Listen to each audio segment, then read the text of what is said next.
कहानी की शुरुआत होती है एक चरवाहे लड़के सेंटियागो से, जो स्पेन के अंदालूसिया प्रांत का रहने वाला था। वो अपनी भेड़ों के साथ घूमता, उनसे बातें करता और एक आज़ाद जिंदगी जीता था। लेकिन एक सपना उसकी जिंदगी को बदल देता है। 2 बार उसे सपना आता है कि मिस्र के पिरामिडों के पास कोई खजाना छुपा हुआ है। सपने का मतलब समझने के लिए वो एक बूढ़ी जिप्सी औरत के पास जाता है। औरत कहती है, अगर तुम्हें खजाना मिल जाए तो उसका 10वां हिस्सा मुझे देना होगा।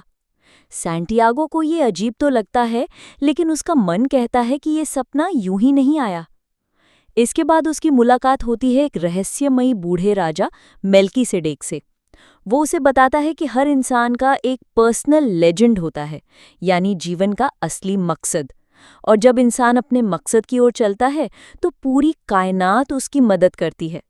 राजा उसे 2 पत्थर देता है, यूरिम और थुम्मीम, जो हाँ और ना का संकेत देते हैं। ये पत्थर उसे रास्ता चुनने और संकेत समझने में मदद करेंगे। सैंटियागो अपनी भेड़ें बेचकर मिस्र की ओर निकल पड़ता है, लेकिन तांगीर पहुंचते ही उसका सारा पैसा चोरी हो जाता है। वो बिल्कुल अकेला और निर्धन रह जाता है। हार मानने की बजाय वो एक क्रिस्टल व्यापारी की दुकान पर काम करने लगता है। धीरे धीरे उसकी मेहनत और नए नए विचार, जैसे क्रिस्टल में चाय परोसना, से दुकान फिर से चल पड़ती है और सैंटियागो भी अच्छा पैसा कमा लेता है। करीब 1 साल काम करने के बाद उसके पास इतना पैसा होता है कि चाहे तो वो वापस जाके फिर से भेड़ें खरीद सकता है। लेकिन उसका दिल कहता है कि यात्रा अभी पूरी नहीं हुई। इसलिए वो एक कारवां में शामिल होकर रेगिस्तान पार करने निकलता है। कारवां में उसकी मुलाकात होती है एक अंग्रेज आदमी से, जो एल्केमी सीखना चाहता है। उससे सैंटियागो को फिलॉसफर स्टोन और एलिक्सिर ऑफ लाइफ के बारे में पता चलता है। लेकिन सैंटियागो को सबसे ज्यादा आकर्षित करता है लैंग्वेज ऑफ द वर्ल्ड, यानी वो भाषा जिसे हर कोई दिल से सुन सकता है। रेगिस्तान में उसे एक लड़की से प्यार हो जाता है, फातिमा से। सैंटियागो चाहता है कि वो यहीं रुक जाए, लेकिन फातिमा उससे कहती है, सच्चा प्यार तुम्हें कभी तुम्हारे सपनों से नहीं रोकेगा। ये सुनकर सैंटियागो अपने रास्ते पर आगे बढ़ जाता है।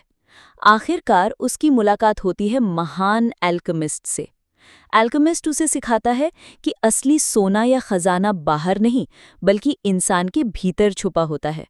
जैसे धातु को आग में तपाकर शुद्ध सोना बनाया जाता है, वैसे ही इंसान अपने सपनों और संघर्षों से खुद को बदलता है। सैंटियागो जब पिरामिड पहुंचकर जमीन खोदता है तो उसे चोर पकड़ लेते हैं और बुरी तरह पीटते हैं। लेकिन उनका सरदार हंसते हुए कहता है, मुझे भी एक बार सपना आया था कि स्पेन के एक टूटे चर्च में, जहां एक चरवाहा अपनी भेड़ों के साथ सोता है, वहां खजाना है। लेकिन मैं इतना पागल नहीं कि इस पर यकीन करके इतनी दूर चला जाऊं। यहीं सैंटियागो को सच्चाई समझ आती है कि खजाना वहीं था जहां से उसकी यात्रा शुरू हुई थी। वो वापस स्पेन लौटता है, उसी पुराने चर्च के नीचे खुदाई करता है और सचमुच उसे सोने और रत्नों से भरा संदूक मिल जाता है।